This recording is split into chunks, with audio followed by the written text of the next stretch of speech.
Hello, everybody. Welcome back to the Long Voyage. I realize it's been a couple of weeks since we did one of these last, and before that it was a couple of weeks before we did one of them, and before that it was a couple of weeks. It is not because we've gone to a bi-weekly schedule, but life happened, and in a pretty significant way, so that's why we've had some weeks where we didn't play, and obviously, seeing as we are coming up on the last stretch of the year, without saying too much, there's probably going to be a few more times before the year's out where we're not going to be playing. But all in good time, and at least we're here today, and we're all present and accounted for. So fantastic. And I guess that means we might as well just go, straight into the recap. And Chris, could you? Merci beaucoup.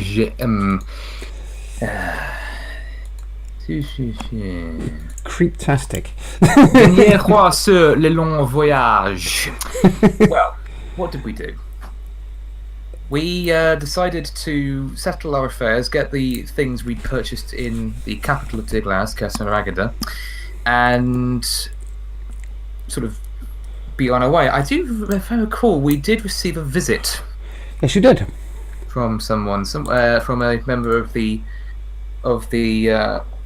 this fellow. Sorry, from up at the Teeth of the Doctor. Yes, Lorcan, who I believe is meant to be related to the first RSI we bumped into on our journey through Tiglas. Yes.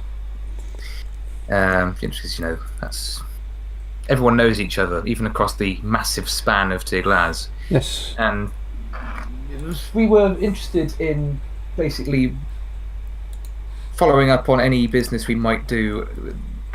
What the RE of the country had wanted us to do was what Lorcan had come to us to ask us to do anyway.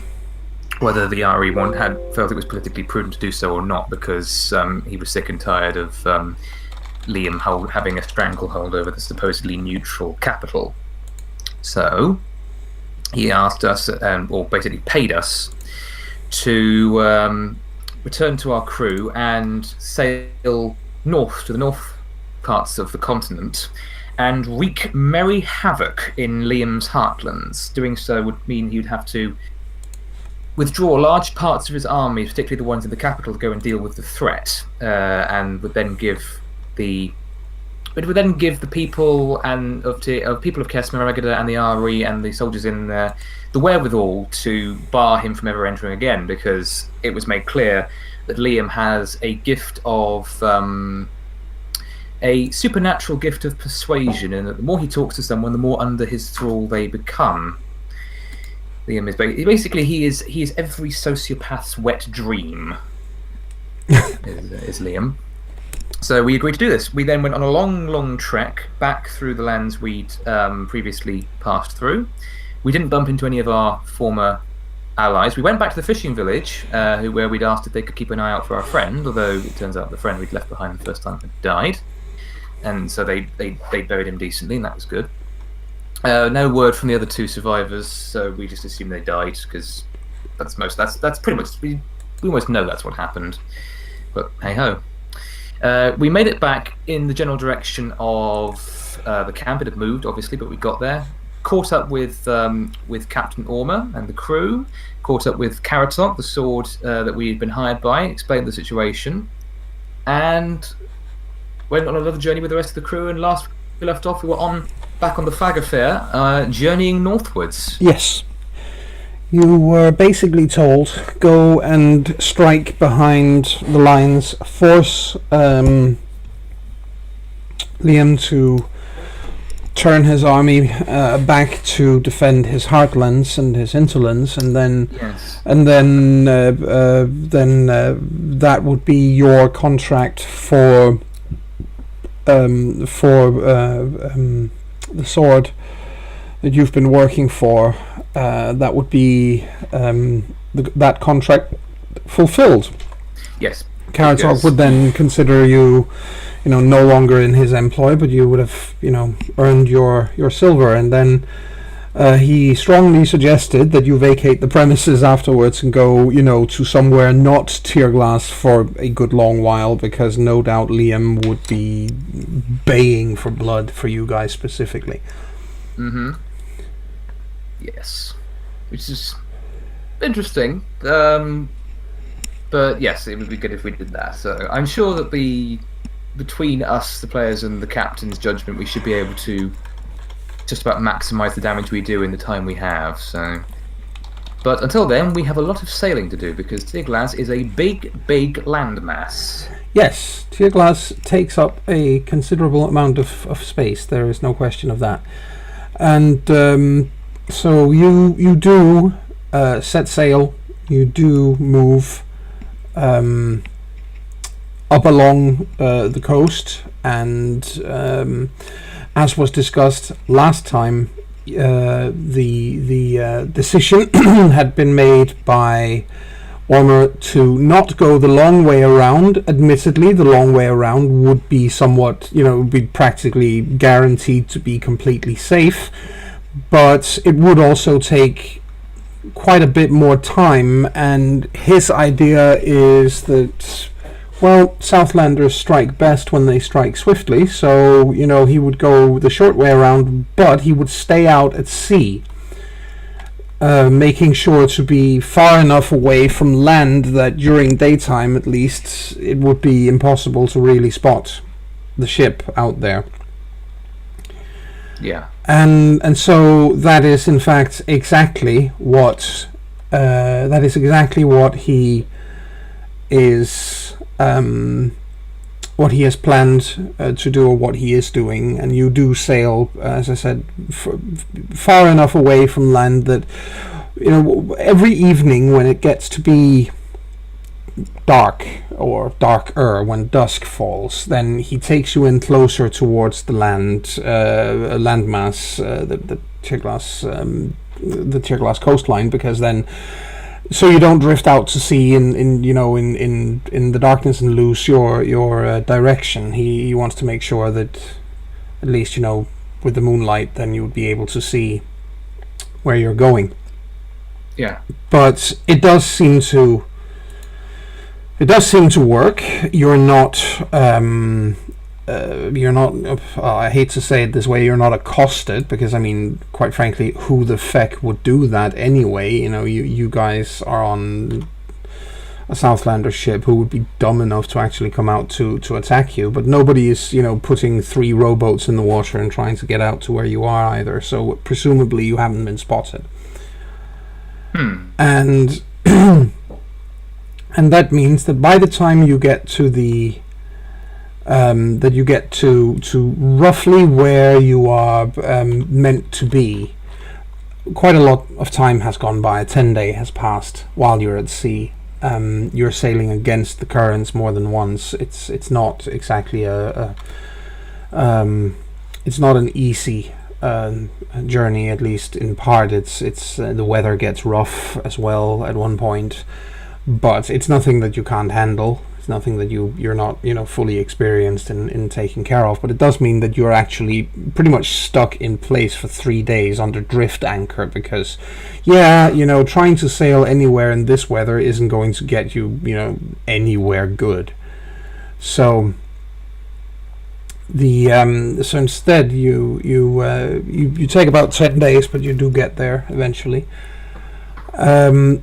And you do see villages and settlements on the coastline when you get there, and of course people start talking on board about are we going to go in there, or are we going to attack that one, or what are we going to do? So yeah, what do? You have some time on the ship.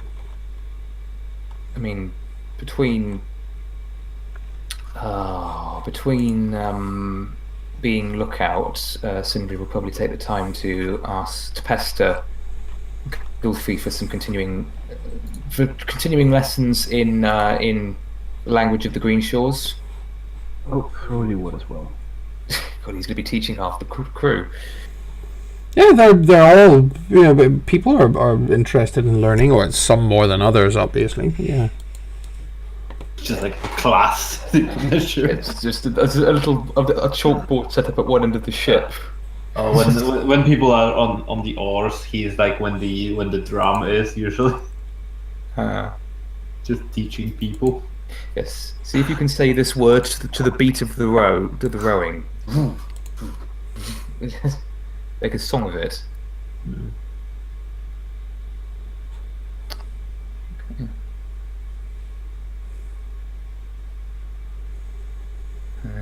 Did anyone else? I didn't Ilva want to learn to continue to practice her archery. Well, obviously hard to practice archery when you're at sea, but.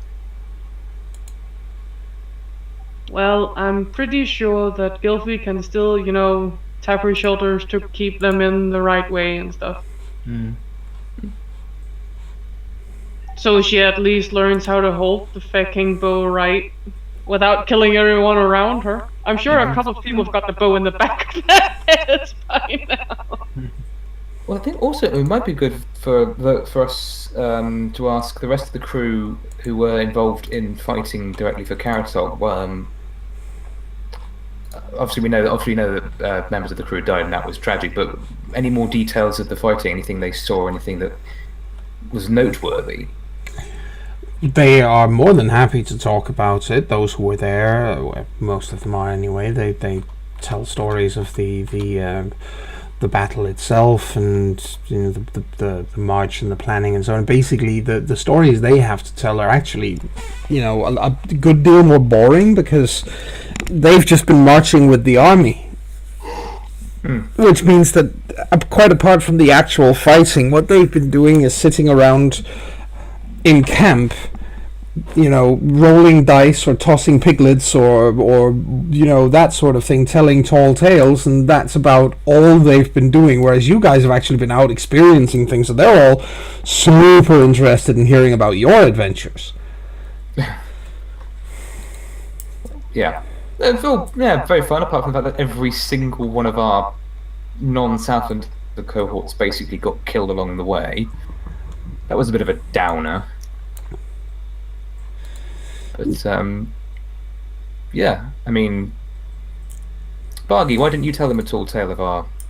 Yeah, so that's basically what Bargy does, is he's got a whole bunch of new tales to tell, so... Yes. He'll spend all his time when he's not playing games and having a private moment somewhere on the ship, he'll be busy telling stories and all that.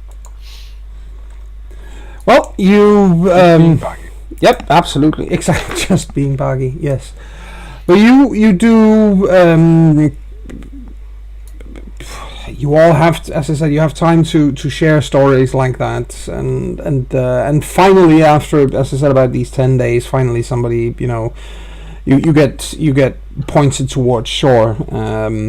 Granny lets you all know that is where you are headed, and just as he says that, it's literally just as you're getting around a spit of land, and you can see a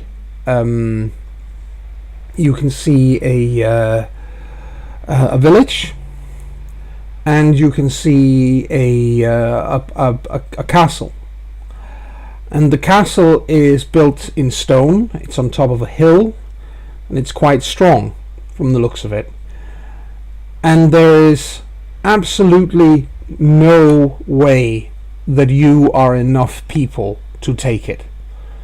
No way whatsoever. It is likely, in fact, that the castle has or it's not just likely, it's certain that the complement of troops that would normally be in a place of that size would be several times larger than just your crew. So, there is no way you will ever be able to invest that keep or besiege it or anything. Besides, you don't have time to besiege it. And obviously, people on the crew are wondering, what are we gonna do? We can't take that. That doesn't seem like a very likely thing. People are a bit confused. Is the captain really, is he really intent on going in there and attacking a castle that strong? So, yeah. I mean, are there any more relevant details about it that somebody could pick out from the look at? No, I didn't think so. Other than the fact that we've probably not seen anything quite like it. Again, we've not seen anything quite like it. No.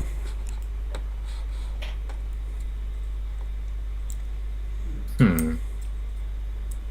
know we're good, but come on. I don't think they're planning on assaulting it. That's up to the captain, isn't it? Yes. The captain is young, but he has proven himself wise so far. I do not think him to be suicidal. Me neither. Yep, takes of course people are still on the oars. The mast is ordered to be taken down, because clearly the point right now is you guys need to be able to make a very fast attack run, and then when you get back out to sea, you can see there are ships in the bay that you're entering. They're not as large as yours, they don't look as well built as yours, but there are several of them.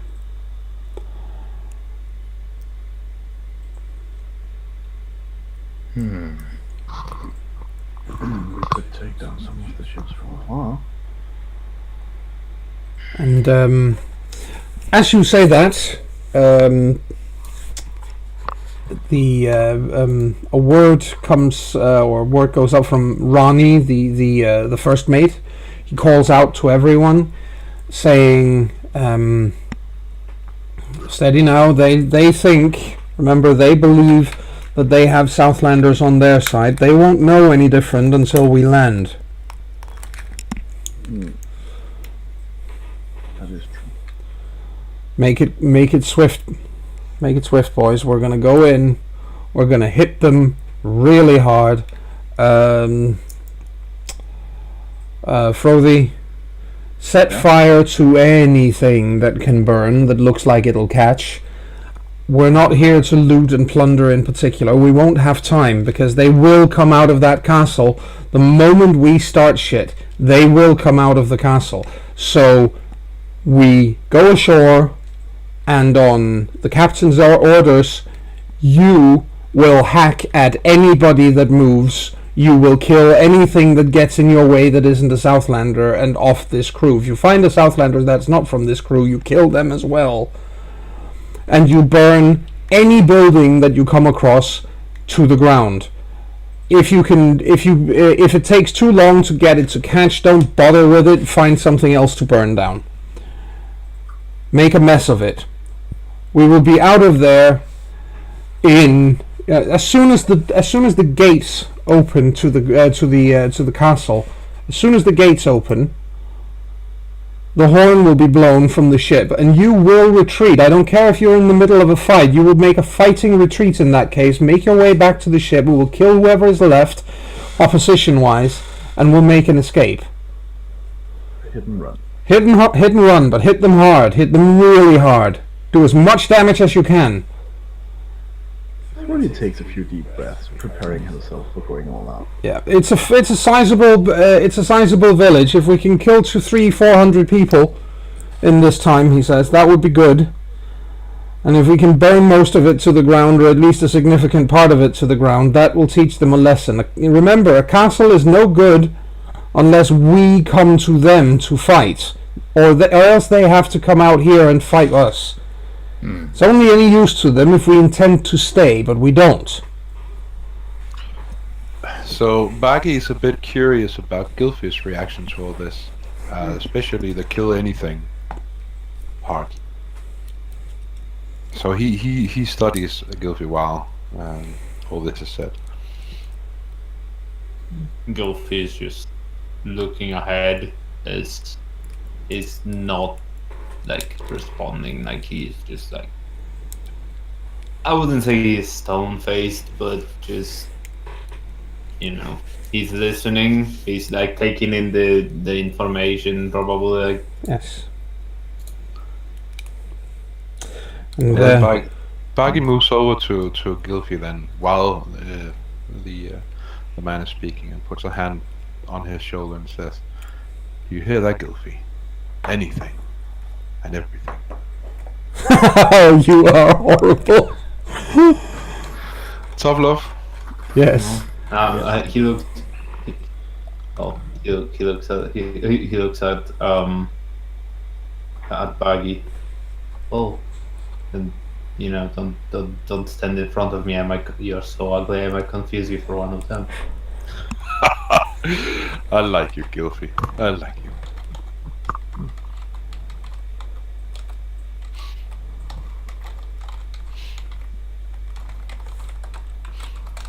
Yes. So you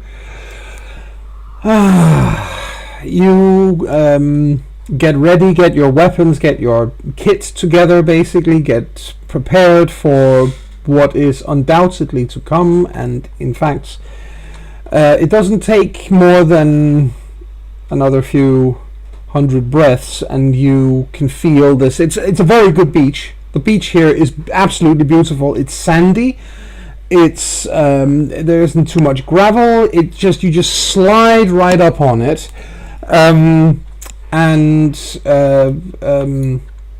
this time another group of people are detailed to stay behind. Grani picks out a group of people who are to stay and guard the ship, but he is such a skilled killer that he is actually going into town with the rest of you, even though he would be the one who stays to guard the ship. One of the people who are told to stay behind is Webrander. He's not particularly happy about it, but he gets handed the horn and gets told that he's got the biggest set of lungs on the entire crew. So, when the lookout says that there's somebody coming from the castle, he's supposed to blow that horn loud enough that all of you can hear it. Which mollifies him somewhat, but at least that means that he's been given some kind of there's real responsibility there. Mm-hmm. And so you all go ashore. You're all still armed, of course, and so on. But the captain, of course, goes ashore first, and followed by the first mate and by his brother and all this, and then the battle maidens and so on jump on. In an orderly fashion. But it's not like he starts killing instantly when he's on shore, because there's maybe 200 paces from the beach up to the first houses. No point in starting to kill people until you're actually among people. Yep. Yeah. So it's all about keeping. It's about having enough moxie to make this, to march in there fully armed and armored, and people are looking at you because yeah, sure, you're Southlanders, and there's supposed to be Southlanders in Liam's army. But normally they don't all come marching in at the same time and in full kit and so on. So it's what the hell, but you do. So, Throdia scouts out a suitable location for starting the first fire. yes, you can do that. You're casually looking around, noting that that roof right there might own. Yes, and you can definitely find several excellent places to start such a fire. There are, as you said, actually it's not so much the roofs and so on, but you see that there are large there are stables here with horses, and there are humongous stacks of hay, huge amounts of hay for the horses, and it's close enough to town, and there is a good wind for it, so that if you put fire to that, not only would that burn really well, the horses would panic, and the what are they called? The burning chaff would then spread on the wind and probably land in other flammable things. So that would probably be the best place for you to start. Yes, that is noted, and will be done when we start. Yes, and the way you start is you actually make it into the town itself. You realize this is a very wealthy town. If you guys had time to plunder this, it would be... The amount of money you could make on this is probably quite ridiculous, because they have, many of the buildings here are built in stone. Many of them. People are very well dressed. Almost all the women that you see, and several of the men, wear jewelry of some kind. It doesn't look like there's real poverty here. But then again, you were told that this was supposed to be pretty much, that keep up there is basically Liam's home. And that he is simply so damned arrogant and overconfident by now that he doesn't even think that it could get attacked. It's his Vananess. It is his Vananess, exactly. And then after about a few more moments, then a group of soldiers who look very capable indeed, and very and they're armed, they're and they're wearing some form of unifying. They're wearing some kind of surcoats to show that they are part of a unit, basically. Approach you guys, and you can all see on everybody's faces. They're like, okay, is this it? Is this it? Is this it? And then the captain just steps up to them and shares a few words with them, and they speak quietly, obviously, but it seems like they're basically asking who you guys are and what warband you represent, and why you are there and why you're still armed, and so on and so forth. And he just explains things nice and quiet to them. You can't hear what it is he's saying, but he's being, from his gestures and the looks on his face and so on, he's being he's just calming their nerves and so on. And then just as they look to nod and say okay, and you can just see it on their face that their leader sort of he seems to relax, and then he takes a step backwards and half turns to go away with his men, and you can see that Ormond puts his hand in his belt for something, and then he says, just almost, he calls this man back, like almost like oh, by the way, I forgot, something along those lines. And the soldier turns back and receives a punch dagger directly through his right eye. How? Well, I guess that's the signal. Kapoosh. Yes. Let's kill stuff. Unleash hell. Yes. And you go to town on this place. You go to town on the town.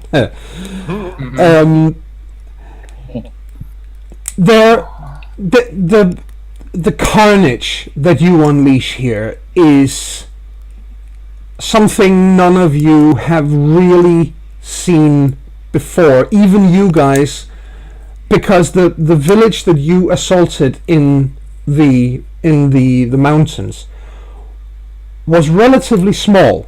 There weren't that many people, but this place is far more densely populated, and there's I kept saying it's a village. It's not really. It's a sizable town, but it's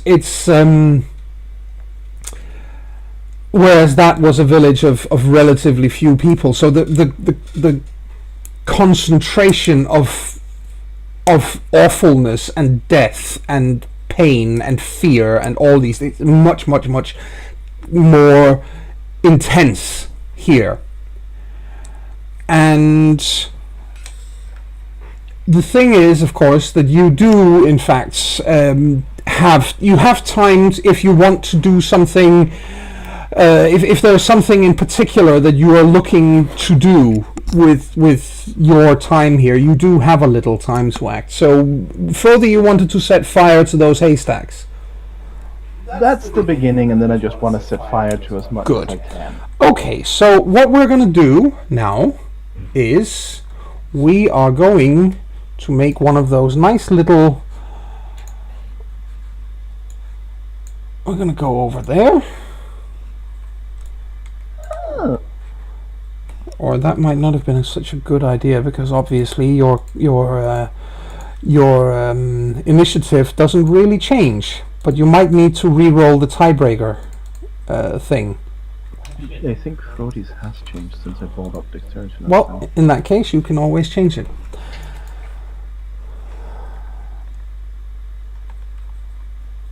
I can't click it. Oh, then Well, that is also there we go. higher now. Yes, go ahead and enter your initiative stats.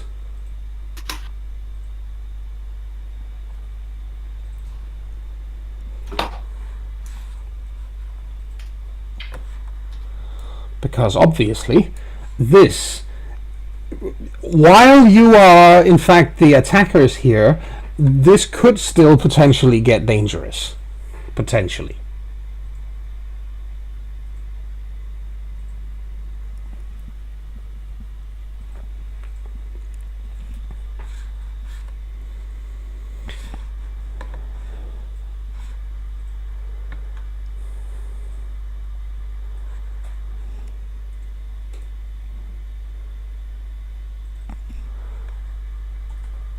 Yes.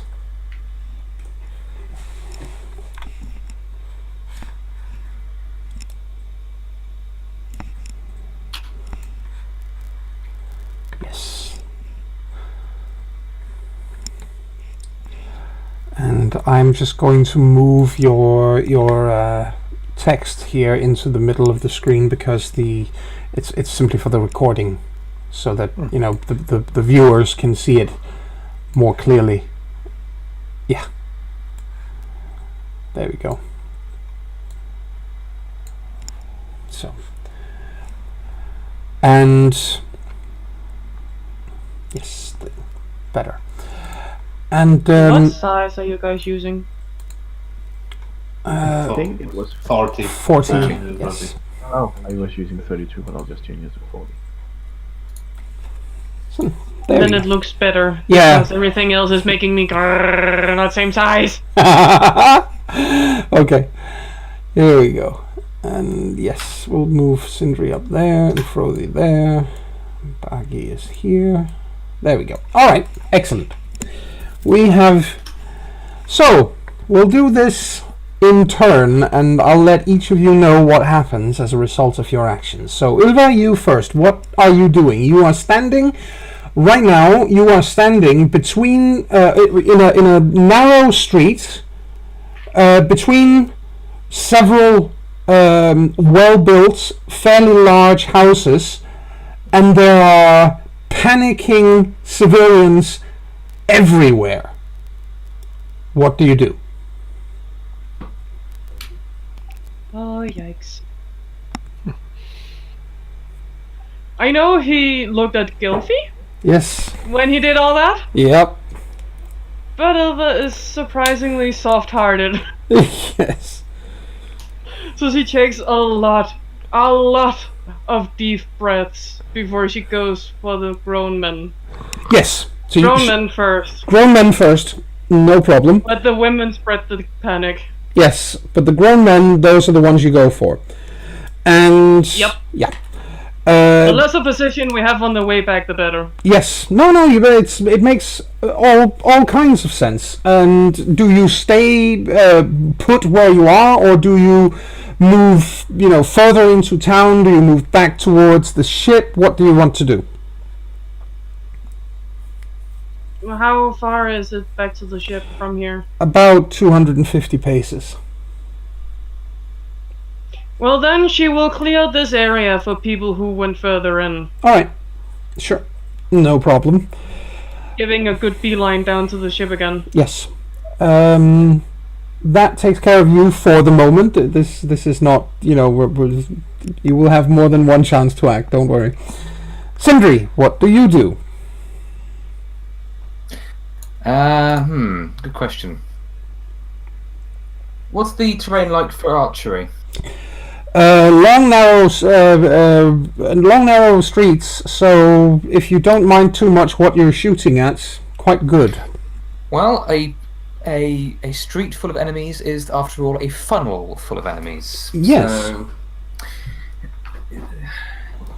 all right. Yes. As shooting where possible. Obviously, occasionally having switched to mace and shield if it seems that there are lots of them and I need to hold a single position. Yes. If there are any opportunities to. If any opportunities to see where horses are and people are trying to get on horses, then Sindri might, if he's available, take a few pot shots at them to stop anyone from riding away the castle too quickly. Yes. You are not far from the stables, obviously, seeing as that was something that Frothy had basically, he was getting ready to light the place on fire, so yeah, you can definitely keep an eye on that. Yes, I imagine Sindri might miss and hit a horse and he'll grimace because he doesn't like the sound of horses screaming. No. Let's put it that way. No. Few people do. But you, so basically you are shooting not indiscriminately, but you are certainly reaping a toll. Yes. Yes. And next, Frothy, you wanted to set fire to the hay? Yes. Yes. And I think generally he'll have a slow advance after to find more targets. Okay. Question then.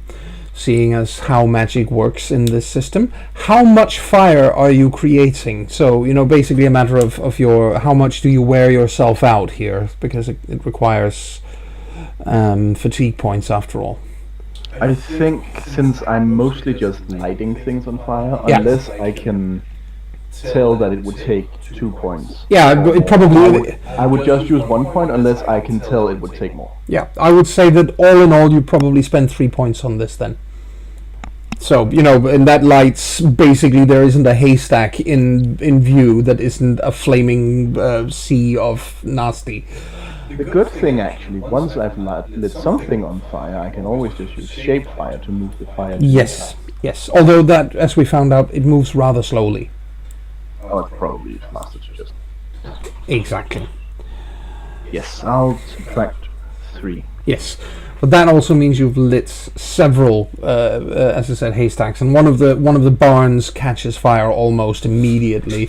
The hay, the flaming or burning, smoldering hay starts flying through the air on the whatever little wind there is, and it lands in anywhere that it gets near could be potentially be lit on fire as well. So there's no question that's going to do a lot of damage. On the other hand, it's also very visible from up on the castle hill.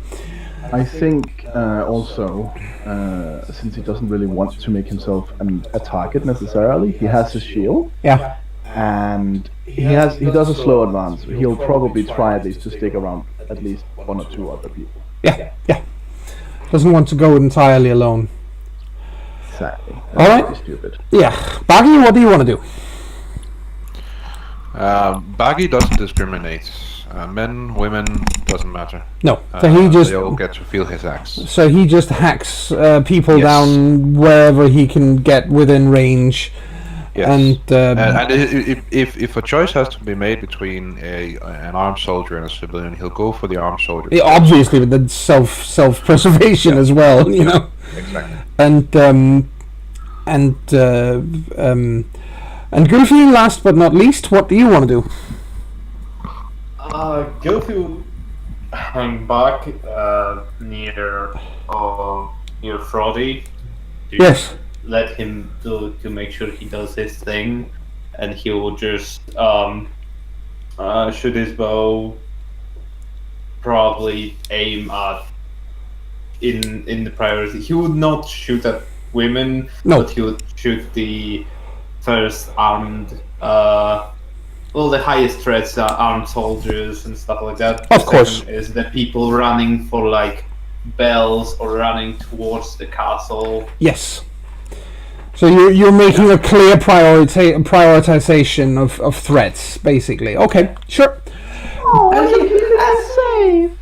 And he's taking his time. He's like, yeah, he's pretending to be aiming, but I think he might be taking a bit too long. Without paying attention. Yes. He's taking advantage of the chaos, definitely, to be like, yes. And this does go on for a little while. We're not talking many minutes or anything, but combat is fast, obviously. And it doesn't take too long before you realize that the Southlanders, the crew, is invariably getting split up a little. It's not necessarily on purpose, but I see this particular target and he's running away. I'm running after him, and then suddenly you're 20 meters away from your mates and around the house corner, and what the fuck? So it quickly starts to disintegrate. The problem is that those of you who are near the stables, those of you who stayed near the stables, and that would be Frothy and Gulfi primarily, but also Sindri. Yes, you were also. So you three, first and foremost, you realize that the majority of men or not majority, but a number of men, armored men, are sitting, apparently, or have been sitting or waiting or whatever they've been doing behind one of the stables. What they've been doing over there, they might have been taking care of the horses, they might have been just come home from a ride, they might have been on their way out on patrol, who knows, whatever. But a group of them come around the stable. They haven't noticed you guys specifically yet. They're still trying to figure out what the hell is going on. But there are 15 of them. What do you do? So we will start again. Ulva, you are not right there because you were going for, as you said, the civilians in the street and so on. So yes. But you are still continuing that, or are you looking for the others, or what are you doing? That depends on how easy it is to see the others by now. You can certainly see where the fire is coming from, or at least smoke, lots of smoke, from behind one of the houses that you've been, you're standing there with a number of dead or severely wounded or maimed people lying in the street around you, but yeah, including two who one civilian who came at you with a meat cleaver, and another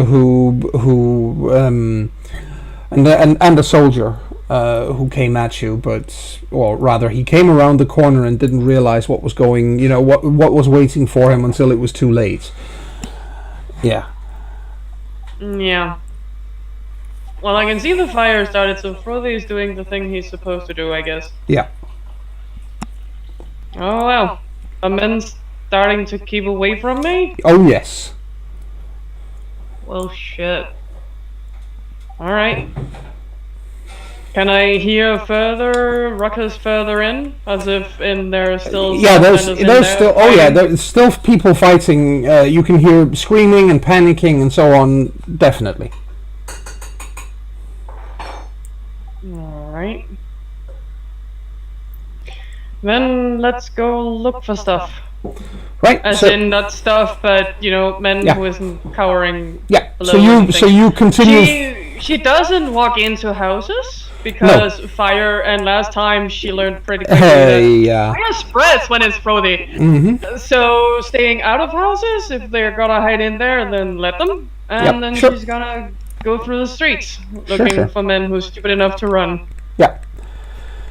No, that makes all sense. So you stay in the streets and you come across a warrior this time who looks like he knows not only what he's doing, but he's been clever enough to be waiting around a corner and then about a ways down the road. He's got a bow and he's aiming at you. Well, hello, you clever son of a bitch, and then she charges him. Alright, so you charge. You can't reach him in this turn. He does get a shot before that, but let's see. She is kind of hoping that it'll, kind of rattle him that, oh fuck, she's actually coming this way and not running. He doesn't look rattled at all. Well, then he gets to shoot at her, I guess. And he hits. And let's see, a bow is... Let's see how much damage he does.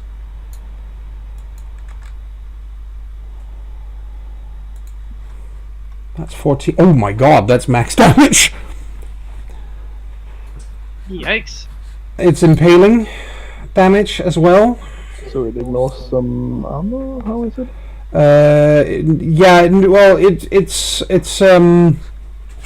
hits you in the body, so your body armor is what, 5/3 or something? I really don't remember. It's been a while since we've been doing this. Yeah. Why do I see that? We all have the same armor, so. Yeah. It's 5/3. Yeah. And there's a little star. Yeah, and that means that it's only the 3 because it's impaling damage. Yeah. Okay, and then it's times 1.5 what goes through because it's impaling. So that's 4. Could she attempt to block it? Yeah, she can attempt to block it. Well, that's only if she's got her shield out. She has her hammer with her. Yeah. I don't think there's any parrying. No, but you can dodge. You can dodge. It's not a firearm. It's a slower projectile. You can dodge a bow. Oh well, I can be. Well, I shouldn't say that now. Then I'll just jinx it. But I'll try. This doesn't make any sense. Where do I see that? I'm in the You should have it in combat. Tom.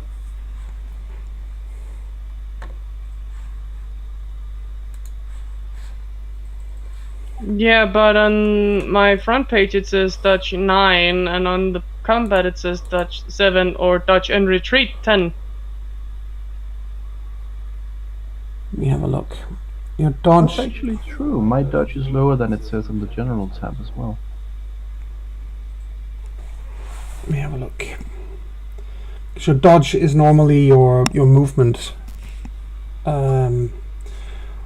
plus any relevant bonuses. So let me have a look at Ylva here.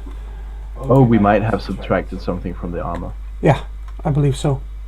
Oh. I have to roll very low then. Oh, very high. I've forgotten! Very low. Alright. It's worth trying. Let's chance it. No. Nope. Nope. No. So you get hit, which means that you take 11, that's 16 points of damage. And I take all 16. Yes, those are the ones that go through. That doesn't necessarily kill you, though, even if you go below 0. I don't. No. Oh, wow, you have a lot of health.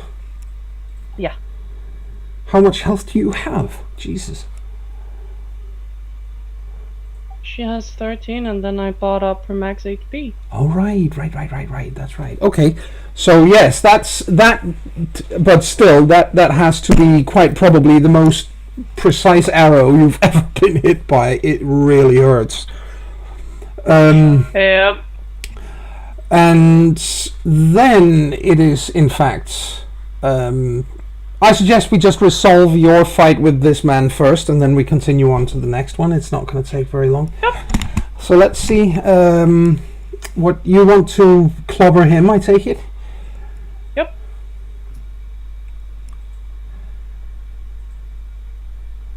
With a nice swing from below and up. Yeah.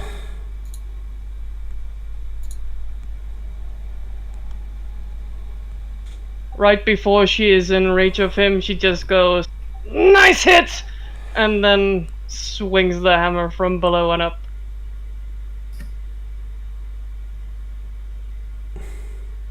Spin to win? Yeah. It's roll, basically. Uppercut, yes. With a hammer. With a hammer. Yes, you hit him. So let's get some damage on the poor man. Oh, Also impaling. that's also impaling. He is armed or armored. Sorry, so he subtracts a little bit as well, but it is still enough to send him. You crush his your hammer impacts. Basically, it comes from below, so it impacts with his collarbone on the way up. Totally rips it to shreds, and then smashes into his jaw and just caves in half of his face, and he's dead before he even realizes that he's been hit. It's so fast and it is so powerful, and he is gone. She complimented him before he died. Yeah, he goes. Did yell, "Nice hit!" Yeah, definitely, and it was. You are not in a good position right now. No. You might want to consider a retreat here because, ouch. Makes a mental note of learn to dodge. Ow. Ow. And yeah, you also know that pulling that arrow out right now is not an option. If you pull it out, you're going to do more damage. She knows. Yeah, so you're going to learned the hard way. Yeah. So you can. Oh well, she's seen. You can break it. You can break the, so it doesn't bump into anything. So it's just, but yeah. She grits her teeth and breaks off the tail. Yeah, and probably screams between her teeth, and then heads, I suppose, back down towards the ship. No, she props the man up first. Yeah. He did get in a very good roll. He did. He definitely and did. Then calmly puts his bow back in his hands because nice done, mate. And then she starts walking back. Yep, I like that. You're honoring a fallen enemy that still did really well. Yeah. Fucking hell, ow. Yeah. I used to be an adventurer once. And then you took an arrow to the sternum. And then I took an arrow to the sternum.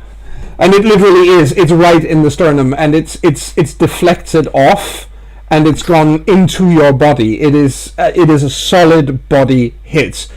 It is very, very painful. You are exceptionally lucky that it didn't perforate your heart. Yeah. I mean, it's actually pretty cool that she, had her HP bought off. Otherwise, she would have gone into the minuses. Yes. Good for you. Definitely good. Me, I thought I should probably have more hit points. And this proves that a good hit from someone who's strong and knows what the fuck they're doing. Yeah, ouch. So you do that, but then after you've propped him up, are you heading back down towards the ship, or are you continuing to look for more people to fight? That's the point. Well, she heads back. Yes. If she bumps into anyone, she will give them a nice tapping on the head. Yes. And if she meets some allies, she will ask if they need help. Yeah. But otherwise, it's going back. Yes. Sindri, then. Next. You and your two companions are facing down 5-1 odds.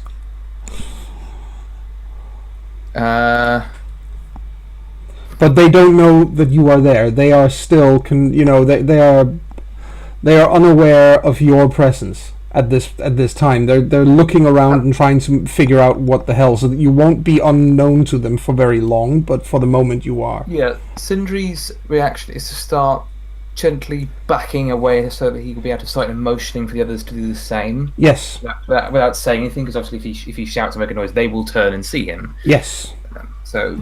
And of course, fighting this kind of these odds would be suicidal. Insane. Yes, exactly. So this isn't a matter of being a coward. This is a matter of pick your fights. Yes. Indeed. Well thought. So yes, you start backing away and motioning to the others. Gylfi and Frothy, you two are both there, so we'll deal with you guys as well. Do you actually take his suggestion and start backing away? For Frodi, I would say yes, unless they just so happen to stand under something I could burn and throw it down on top of them. That would be cool, but they don't. They've come around the barn, No magical so... chandelier hanging from the sky. Nope. In that case, yeah, let's back off slowly. I'm sure there's more to burn over that way. Yes! Yeah, but are they going towards us or are they going towards horses? They're going in towards the town itself. Mm-hmm. So really neither. Okay. We might be able to flank them once they've moved past us, because we need to get rid of them if we are to get people out of here. But Yeah. we can't face them down 3 versus 15. Exactly. So that's the idea. You guys back away and hope to maybe follow them. Is that so you can flank them? Was that on the way I understood it right, or? I think that's what Thordy signals with Right. body language Yes. and gestures. Yes. Okay. And Gylfi, do you follow that as well? Yeah, Gylfi. All right. Good. And then, last but certainly not least, Baggy, you've gotten rid of some pent up frustration, I think. Yep. Because being completely indiscriminate in who and what you're killing, men or women, it means that you have been able to. You've done horrible things, to put it plainly. You have, over the course of what equates to maybe 2 or 3 minutes, you've killed 11 people. People who panic when they see you and don't know what to do, and they're civilians and they throw up their hands. No, please, it's simply to illustrate that it is in every sense of the word. It's a massacre, and they aren't really in a position where they can do much to stop you, until again you too are confronted by a single enemy soldier. This one is on horseback, and he sees you from further along, and just, oh right, there's one. So he turns his horse and spurs it to come towards you. You do have time to act. What do you do?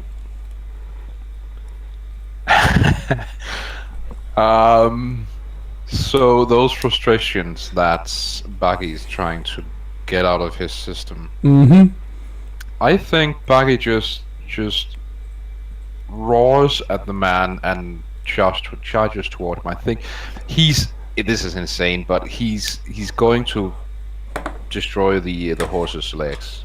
Oh wow! Okay, so he's basically going to cut the horse out from underneath the man. That is his intention. You know what?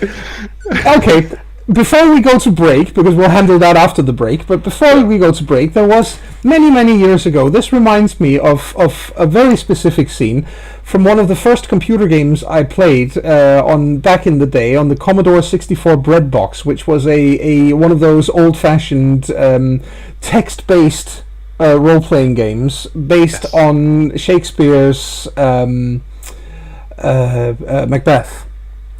And obviously this was actually my first experience with Shakespeare. I wasn't very old and I had no idea what it was all about, but the game included a booklet with the entire play in it, and I read it and I was horrified, because I think I must have been 11 or 12. And Macbeth at that time is horrifying. But there is one situation early on in that game which was extremely difficult, as I recall, but there was one situation in that game where you, playing the titular character of Macbeth, walk out through a door, only to see a knight charging you on horseback. You are, by this point, as I said, it's early in the game, and the only thing you have on you which is in any way a weapon is a knife. So I typed kill knight with knife, because I mean that was how you did it back then. Right. And the game said, you kill the knight, you are braver than you are braver than most. That reminds me of this.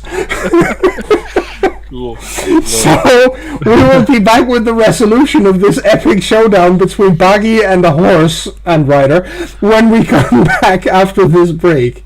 Yes.